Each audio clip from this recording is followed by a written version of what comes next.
My wife of 8 years had an affair and shattered me. Now I'm left picking up the pieces, trying to heal and be the best dad I can to our son. I, 31 am still rather devastated over all of this even now after divorce. Having turned in the final divorce decree, I am seated outside the courthouse. Last Wednesday, my cheating lousy wife, 30F, dropped by my office so I could have her sign the final papers. My brother and I manage a store, so we were busy, but I had her come to sign the last paperwork at the back. As I was working on some chores, she read it over. Then I saw she was at the last page staring at it, then at me. Not only peering, she seemed to be begging and had a tiny welling of tears. It was quite frustrating. I advised her not to engage in this garbage and to either sign or not. She opened her lips then closed them once again. Not to pull bullshit like this when she's dating and hooking with other people, I became enraged and instructed her to speak what she had to say. She has not expressed any want to mend our friendship. She signed the forms and left head down. We ended up talking in her car for a second after I had to hunt her down to ask about our stimulus money. She inquired about our son. He's not biologically mine, but I have been there for him since he was 4. Though I try to interact with him every morning, I informed her he doesn't really talk to me anymore. She only nodded and looked dejected. I gently informed her that I was allowing her one chance to speak her truth. She simply stared at me. Furious, I told her she never loved me first of all. She stated it wasn't true, tears running down her face. She wouldn't have considered cheating, I informed her, if she loved me really. Even when other ladies approached me, I had always been loyal. I always turned away as I knew my wife wouldn't enjoy it. I advised her to get in touch with me when she had my money. I wish I had known she didn't love me from the beginning.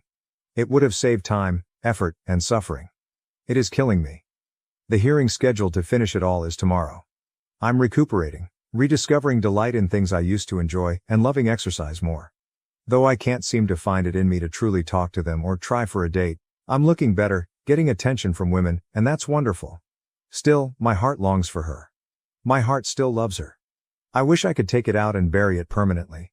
Though I know I have to go through these emotions and welcome this new life, I'm having trouble. The end of this procedure is surely bringing all these emotions to the forefront. Comments. You did what you were supposed to. You will need time to put this behind you. Her crocodile tears sent her on losing a home base to Monkey Branch. The greatest disrespect is cheating, and it never comes from a place of love. You're better off, time will help you move on. Thank you for your help. I am working on moving on. I have many I just wish ideas to shove aside and let go. OP. You adored someone she used to be. Today she is not that person. Though it is difficult, disconnecting takes time. If anything, I will use this time to heal and appreciate what I do today. It will make me a better person generally. You cannot simply switch off and on your emotions. Never give your morals or standards any concessions. Don't force yourself to start looking for another companion. Be selective and date when you're ready. Let alone offer my body to another woman. I am not looking to enter yet another relationship. The most I'm hurrying is trying to not feel anything for her. As you pointed out, it's a process. Sometimes, oh man, I do want to sacrifice my morals. I want to tell each parent of my son's soccer squad everything about the person she is and email blast all of them. I want to print flyers to plaster her preferred locations and publish it all over Instagram. But none of that is me. I know that person is not who I am. I'm just still hurting and really trying to mend. I greatly appreciate your nice comments and support, they really mean a lot. I understand that it seems so unjust and as if justice does not exist on our planet. Don't jump in the mud with the pigs, you'll get dirty too and be mistaken for a pig. My grandma often advised me. Never treat yourself less than that. While some individuals reject karma, indeed it is quite gradual but also meticulous. She will be revealed one day, or something will transpire to grant her the justice she so deserves. You only have to be loyal to yourself.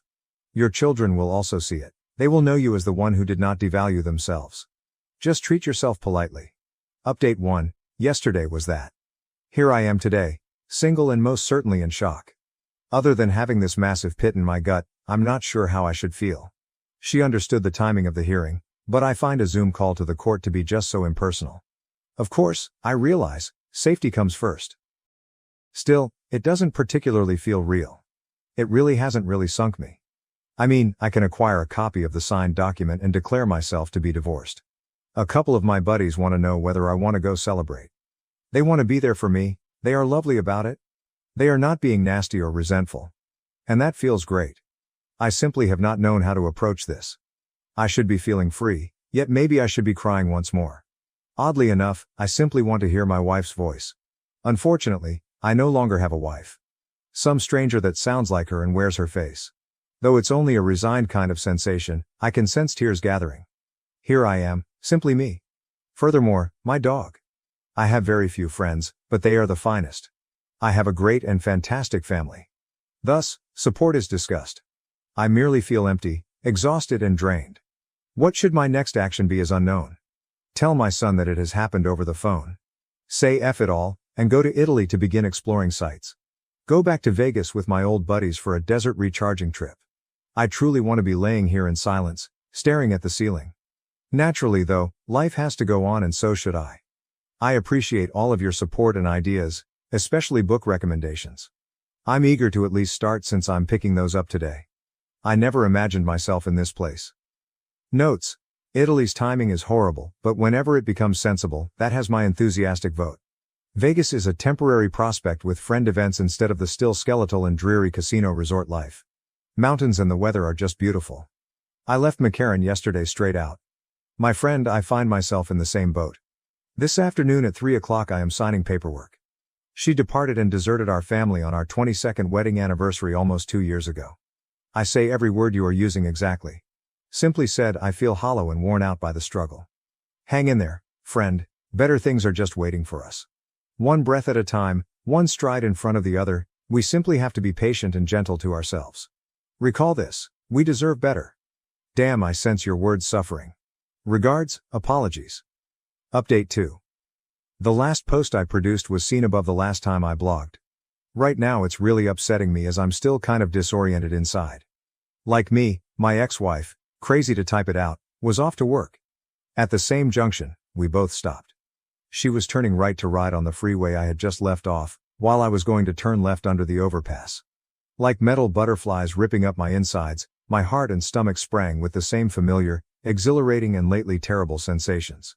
We made eye contact until the light changed, then each drove our separate directions.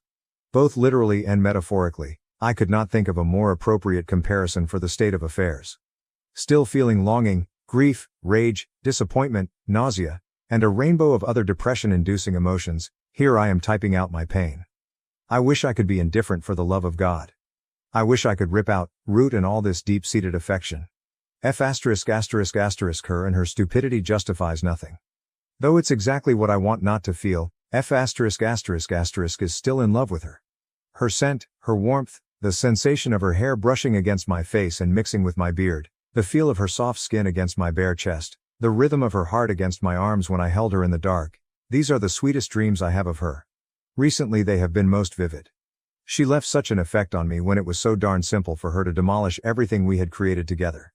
Yes, I understand it is past. Indeed, I understand the sensation might never go away. Indeed, I understand that processing trauma will take time. I am tired of processing though, of feeling the hurt, of sobbing, of reminding myself that it is okay to not be okay.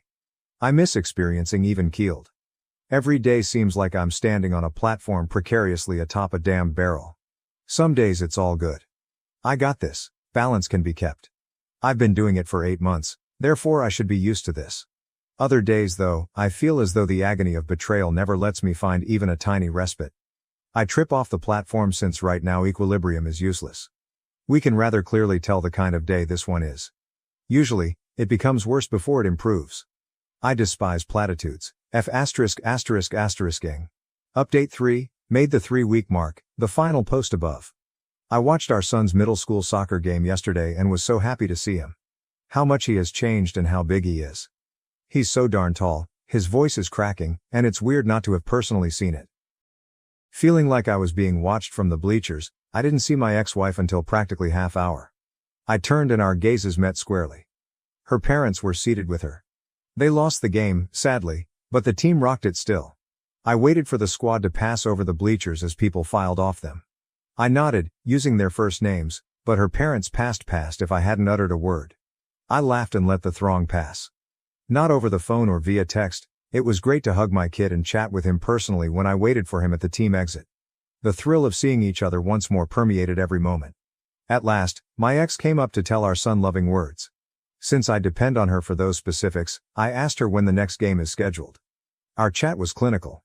We know we're not decent and most certainly aren't buddies. After instructing her not to sit next to me at the last game, I made that plain. "Let's go," she tells our son, and he gives me a long embrace. "I love him," I tell him. Though difficult, I do let go. I turn and go in the other way from my car, not looking at her or bidding farewell. The one I listened to and loved for almost a decade wants to run over and grab her, kiss those lips, hug her body in my arms, and feel her warmth and heartbeat, the one I feel slightly betrayed by my heart because of. I have to aggressively control it. Not until I come home and sit in silence to reflect on everything will there be tears. Even then though, they are few. I'm still figuring out these emotions. I still experienced additional wonderful dreams of hers till this morning. Once more, I feel as if I am fighting my own body and my own thoughts. I'm doing everything I can. I work out practically every day and eat clean with perhaps 1 or 2 cheat meals a week. I have poured myself into the business of my brother and find it to be flourishing. To be very honest, we never had this many staff members. It's fantastic. I am studying about stocks and investing, reading more, and certifying myself for IT jobs. Most of all, Jack, my corgi, is my other little kid and always wants to play. Filling the emptiness is odd. It certainly seems like a vast gaping void inside me. Being a father and a husband was great fun.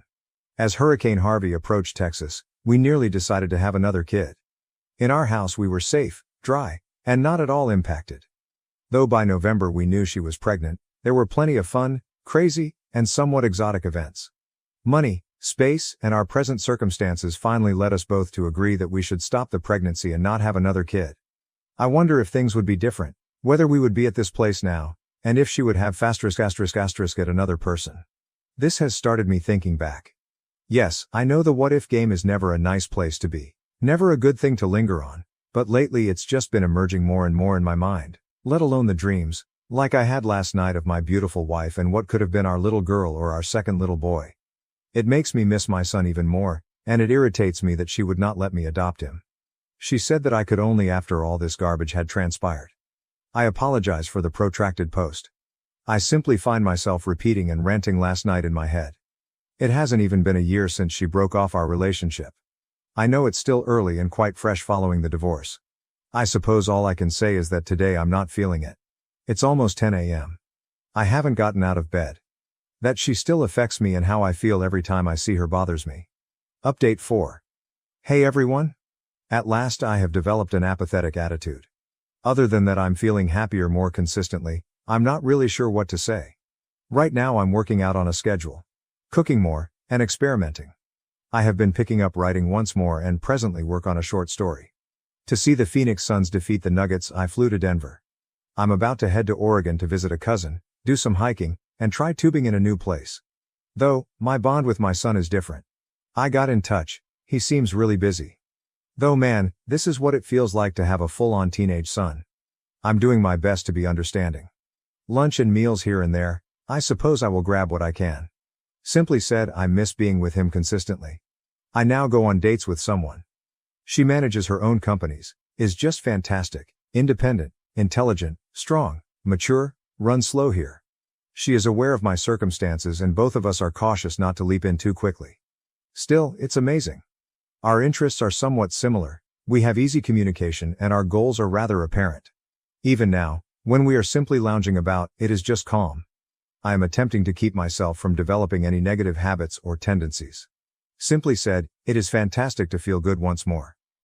She asked yesterday, what will happen if, and when another man gets involved with my son? To be honest, I'm not sure. If he doesn't reach out, then it's just me having to sit back and hope for the best for him. I will be there for him is all I dare think or say. In this I have no legal clout or rights. Fortunately, I have seen her face to her face and I truly don't feel anything for my ex. Though I'm trying to take it day by day and hope I keep recovering and finding happiness more and more, whatever that means, that my son and I can have a better relationship and that I not muck this up with this amazing woman. I appreciate your support, counsel, book recommendations and encouragement all around. That was therefore fleeting, tragically. The incredible woman was disturbed by my April divorce and feels that I'm not over her since I call our son ***. I just mention him in reference to co-parenting and the fact that I have to go through her for anything pertaining to him. I have a son. She's also saying she still has to recuperate from a breakup she went through 3 months ago with a guy she loved. I could see the healing, but I couldn't picture involving someone new with my son at this age. November is his 14th birthday, and it's *****ing strange when others tell me what I feel and get wrong. She also objects to being a stepmother. I never even brought up her young 4-year-old daughter. Once more, I am living that part of my life apart from this present one. Why is this troubling to me? Though in my past relationship I did nothing illegal, I feel like I'm marked. It's held against me after being honest with each other and such, just because I'm divorced and have a much older son who would most certainly never be part of the relationship. Feels quite unjust. If I tell people straight up about my circumstances, I'm accused of not being over my ex. I'm not being real about things if I hold that back and say nothing. Update 5. Some have wondered how this all started and how I got up where I am today, hence I attempted publishing this earlier as an explanation of what went down when things initially started. Though recent, this began in July of last year. Far from all this, I am appreciative of all the guidance, encouragement and kicks in the *** from those who have gone through it and are helping. Alright, so far as things stand, July 2020 started as if everything was going downward. June turned out fantastic. Together with our son and his friend, we had taken a brief trip. We had fun together and the intimacy was amazing. They hung out. July arrived and we were having problems, spats over dumb small things. She showed no desire in closeness. Her day would be of interest to me, but she exhibited no curiosity about me. Long bathroom stays and baths all the damn time, yet she wanted to gripe about not spending time with us. July passed like this. August started to get more tense. She even tried to present me with lingerie and stated it would be for my birthday, like if everything was normal. My birthday arrives, she gets me several LPs but nothing particularly noteworthy. I had a tough day at work. She did too apparently, and we ended up cooking and hanging around together. I reasoned, it's a workday and it's whatever. She seems not truly present but delivers intimacy. We had several major arguments in September at last, one of which she begged to have some alone time. Though this was suspicious, I became insane as I felt our marriage was falling apart. As correct as me. Taking the dogs, I headed to spend the evening with my brother and his family. I returned home early in the afternoon the following day. I never stopped her from hanging out with her friends. She had mentioned she wanted to go before I arrived. I arrived home at about 12 o'clock. At 6 or 7 she arrived home. Happy to see her, I told her when I saw her. She said the month was awful and that week was especially so. She was unpleasant, snarky, straightforward nasty, not kissing me. I kept urging her to tell me what was going on. I wanted us to be fine. I sensed things were off. Now a quite good friend, an acquaintance, expressed concern after seeing me at work. I told him I loved my wife very much. We had been married for 1.5 at this point and had been together for 8.5 years, yet I had no idea what to do. He advised marriage therapy and advised reading *The 5 Love Languages* and another book I cannot remember right now. After reading the book right away I knew I had been giving work too much top priority. Our company is owned by my brother and me. Since COVID, we have been overrun as business has been flourishing. I never stopped trying to love her or be close, both physically and in talks, though even then. She had vanished though. I got home that same day and she was unwell. I looked after hers. As she was getting dressed the next morning, I gently and affectionately requested whether we might talk before she left. Having read the book all night before, I told her everything I had discovered. Although I said I had been lazy, I loved her and advised us to visit marriage counseling to try to mend things because we had our son and loved one another. She broke down crying and kept repeating I was going to hate her, hence anything I said must have set off her. She finally acknowledged that she had cheated on me last weekend when she was with her friends after being urged to be straight up with me. Though I was stunned and totally blown away, I loved my son, marriage and wife. Like a fool, I assured her everything was good, I could forgive her, but she had to come clean on everything. She then clammed up. No names, no information. Basically, she had been having an emotional affair until that day in September and had been chatting to the other man since July. How could I find her credible? I did not. I told her she had parodied our marriage and our vows. It was Thursday. She rejected and offered very little justification when I tried to have a conversation with her that evening. She said she had told the other guy she had confessed to me, but she never consented to discuss things. Friday comes around the same way. I'm dry heaving, haven't slept, feel eerie, furious, and damaged within. When Saturday finally arrived, my brother advised me to go home and go out what was happening after seeing the damage I was causing. She got up, started working out, and I stayed a mess all the while. I phoned my father, who had been the cheater in his marriage, but my mother and he sorted things out. Their marriage has been wonderful for 38 years now. I asked him for his opinion. He said, she understood exactly what she was doing. It's not a mistake.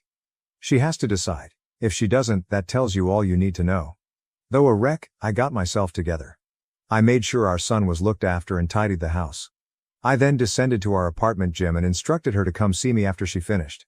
She showed up half an hour later, and I gently reminded her that she had to decide between our family and marriage or the other guy. All I got was, I don't know, and she requested for some time. I agreed on the stipulation that she not see or contact him. She agreed and headed for a 2-hour run. On an app, I could see her whereabouts. She returned, at last saw I had cleaned the place and started to cry. What she had decided, I asked her. Once more it was a profusion of I don't know. She muttered, it's over, at last as I pushed her. Okay, I answered. I grabbed a duffel bag, stuffed some clothes inside, and she started crying since I was truly leaving. I was crying too.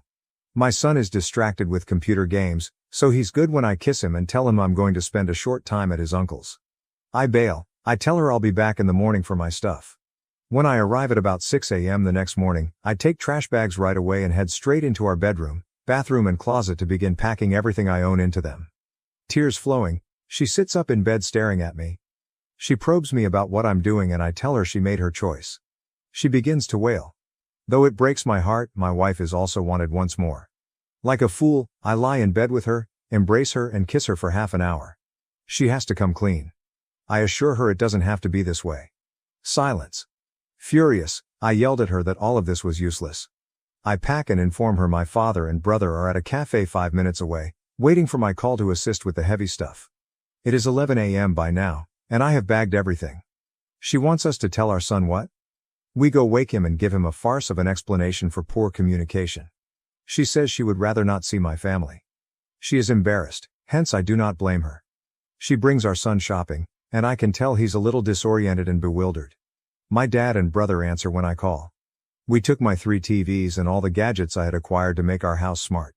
Naturally, I left my son all his great stuff. I love him and none of this is his fault. She texts me not to go and to wait for her and our son before I head off. I'm waiting.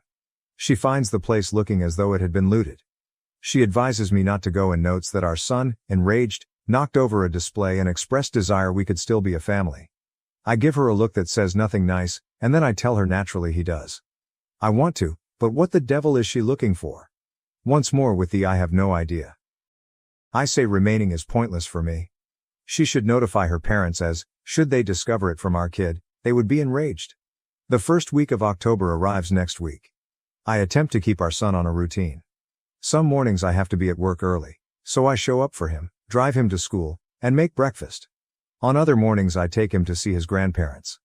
I load everything on her parents when they inquire about what's going on. She is sticking to her foolishness even though I tell them we should mend things. I'm not clear. Having learned to love and respect one another, her dad is angry and depressed for me.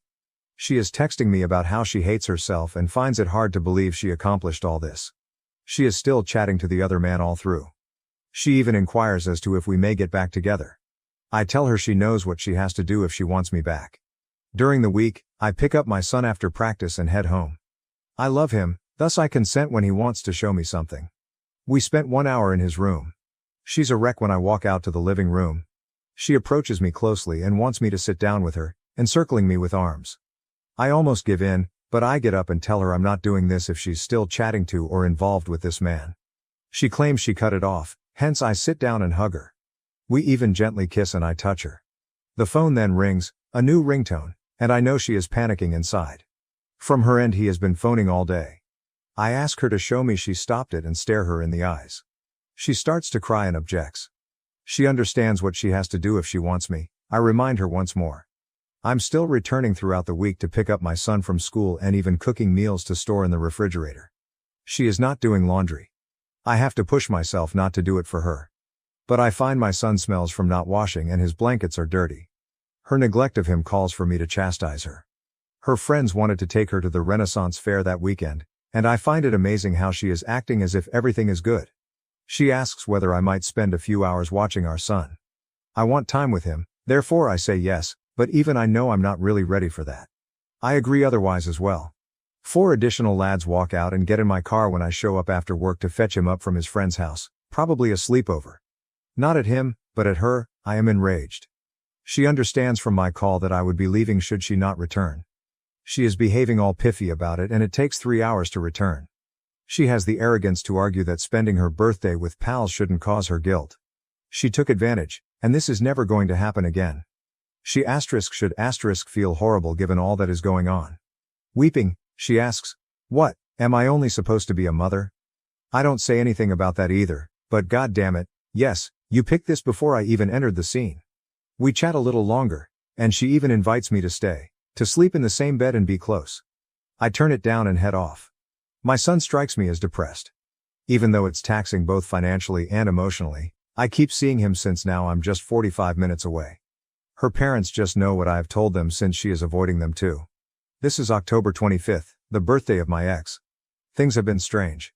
I am shamefully performing the pick-me dance. Monday here, and I'm sending nice video greetings, but she seems apathetic about it. I start with a little present, working my way up, then I go in the morning to look after our son, drive him to school, and then I do what I always do on her birthday week.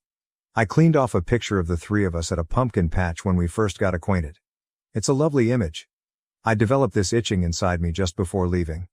Though I had no idea what set off me, I started looking about. Opening a fresh shoebox, I discovered a new vibrator, a new dildo, and new butt plugs within. When I left, I had tossed every toy we owned.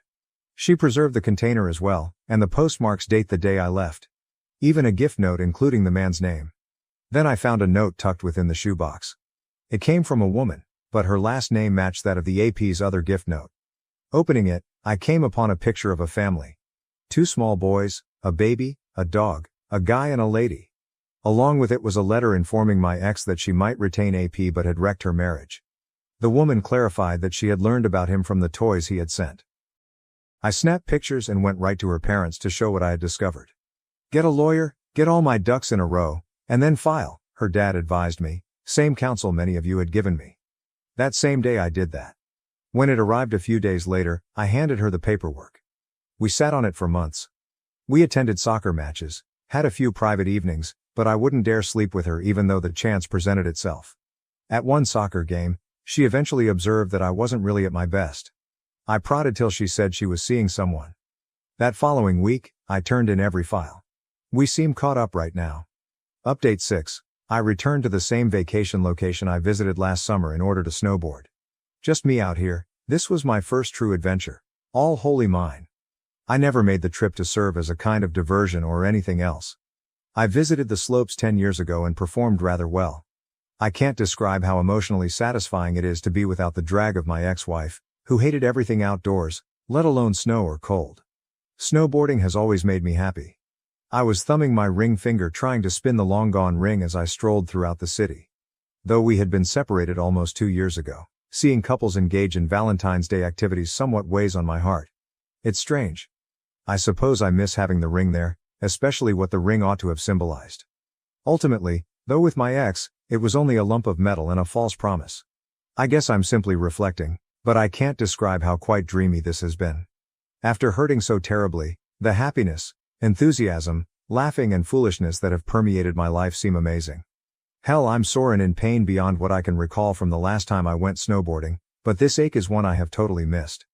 For those of you who are struggling, however, cliched as it seems, it does indeed get better with time. Spend some time grieving and hurting, then go forward. Improve yourself for yourself. I appreciate everyone being there and listening. Update 7. The divorce occurred 2 years ago. This is the month the divorce was finalized. As the title suggests, the dreams are resurfacing. Strange seems to be the situation. Dreaming, we find ourselves at a house I have never seen before.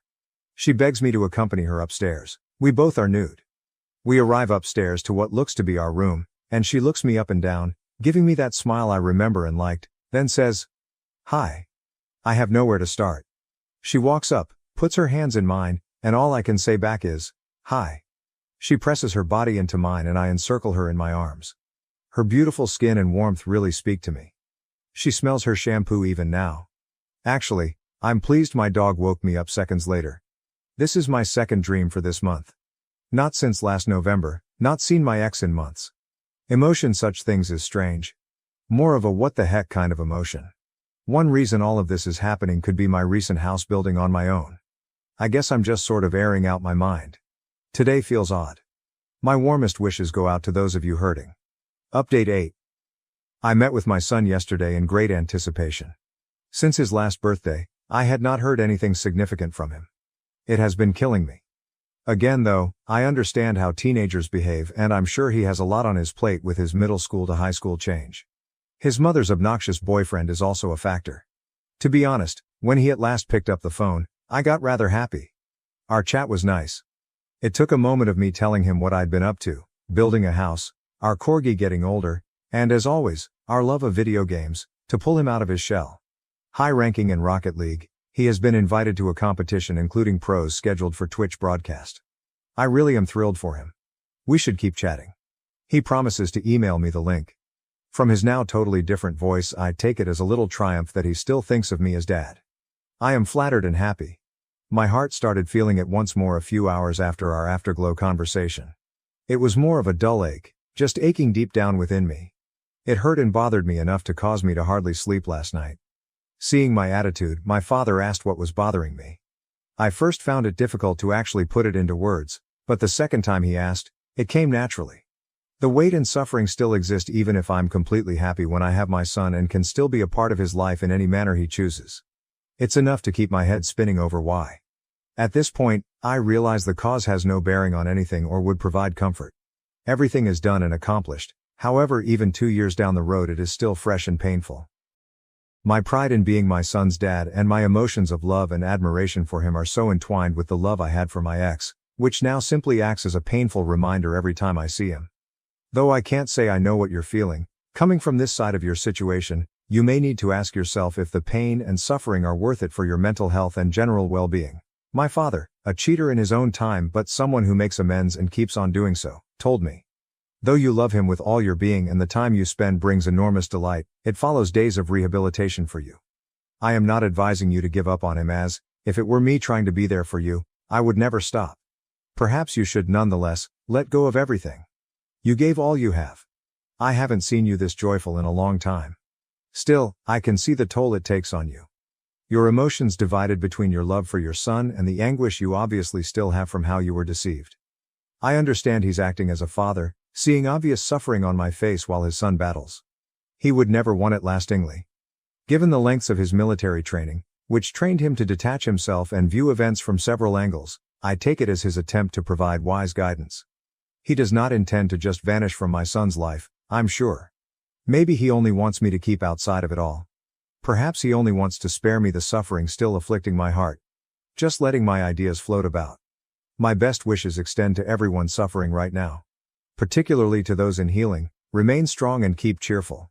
Comments. OP, your first response and attitude to him calling were exactly perfect. For a teen especially, this is all quite challenging ground to walk. Talk not of his mother, her partner, or their domestic situation. Create an oasis out of yourself and your relationship with your son. Be in his life a non-judging lighthouse. Should the matter come up, avoid pledging yourself to a position. Still keep your distance and objectivity. Find out his short-term bucket list. Perhaps you two might handle a few of those jointly. Luck. I agree absolutely and thank you. Out of our conversations, I make sure to keep any reference to his home situation or anything about his mother away. I concentrate on talking about just him and me and avoid passing opinions. Though it feels like negotiating in the dark, I am trying to assist him with a list. That's the intensity of my affection. I won't give up on him. Thank you for the guidance. I will keep making sure that what we publish is a refuge.